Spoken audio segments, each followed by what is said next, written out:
So it's mid-July, and just figured we'd do kind of like a mid-season update / review on the Scag. It's a 2011 Turf Tiger with the Caterpillar Perkins Shiabura, whatever you want to call it, 28 horse 3-cylinder diesel.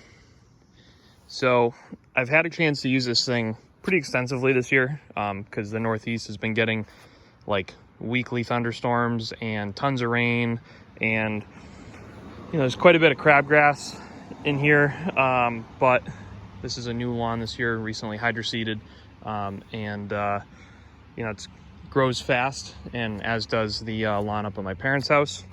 So I've been using this on average probably twice a week, and then I've been doing some kind of fill-in commercial mowing with it here and there. So I've probably put, I should have recorded the hours on it exactly, but I've probably put, I don't know, maybe 30 hours on this thing this year so far. And I've gotten to know it pretty well. And yeah, I mean, in short, this thing is awesome. I remember when I bought it, I kind of talked myself into buying it before even getting to look at it, which is obviously not the right way to do it.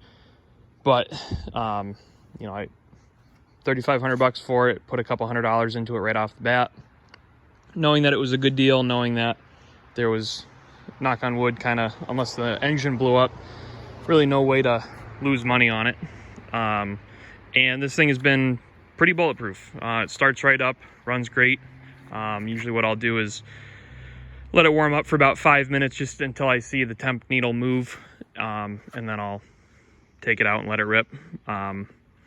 So the cut is excellent. The hydros are as strong as you could really ask for. I think the left one's a little bit weaker. I still need to flush the system with new fluid and a new filter to see if that helps out at all. The front casters need to be rebuilt, or the bearings anyway.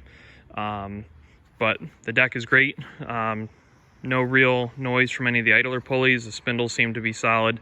There is some deflection in the mower deck belt, so that'll probably get replaced over the winter.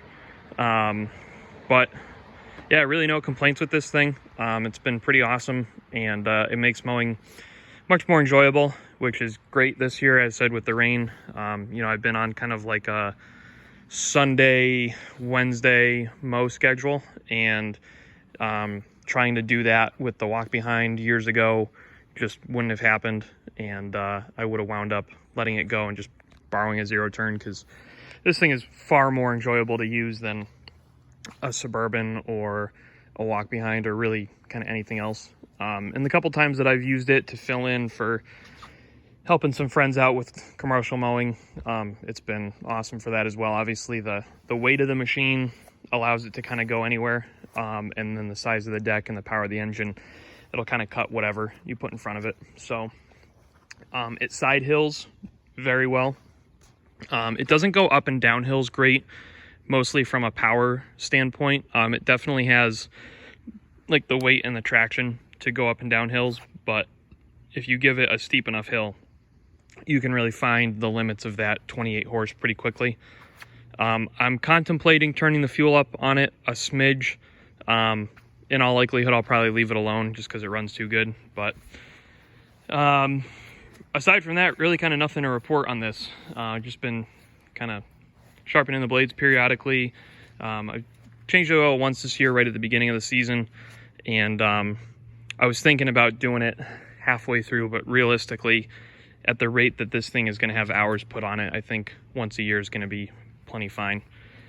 Built a little hitch for the back of it, which obviously I need to finish that up because it's pretty simple, bare bones right now. But aside from that, I haven't really done anything to it. The lights that I put on it in the off season, they work okay. I got a chance to use them, actually mow with this thing in the dark last week, and they work all right. Putting them at eye level was stupid because to turn around and back up, there's a light right in your face. So likely what'll happen is I'll probably relocate them this winter and maybe put some additional ones right on the front. I also think I'm gonna put one probably singular flood somewhere on the back, and just so that when you are backing up with it, you can see what's behind you. But this thing's been great, and like I said, really no complaints. I haven't had any major issues with it. Just, you know, kind of regular maintenance. I grease it every couple weeks. You know, it takes me about 15 minutes to mow here.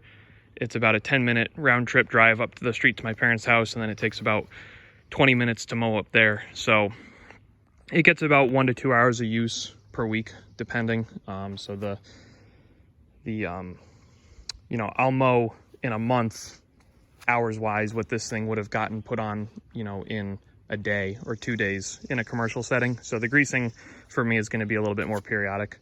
I do have to adjust the brakes. The brakes are kind of weak. They hold the machine in place if you're not on any sort of steep incline, but they do need to be adjusted and potentially replaced, at least the consumables. So anyway, for those of you that are interested, this is just kind of the mid-season update on the Scag. And at some point, maybe once we get out of crabgrass season and we have nice grass again, I'll do a proper mowing video with it, because it does mow really nice. Or maybe I'll take it over to my grandfather's property later this year and cut the field with it and just kind of really give the thing a workout. But that's it. So it's the 2011 Turf Tiger with a Cat diesel, and thing's pretty fucking awesome.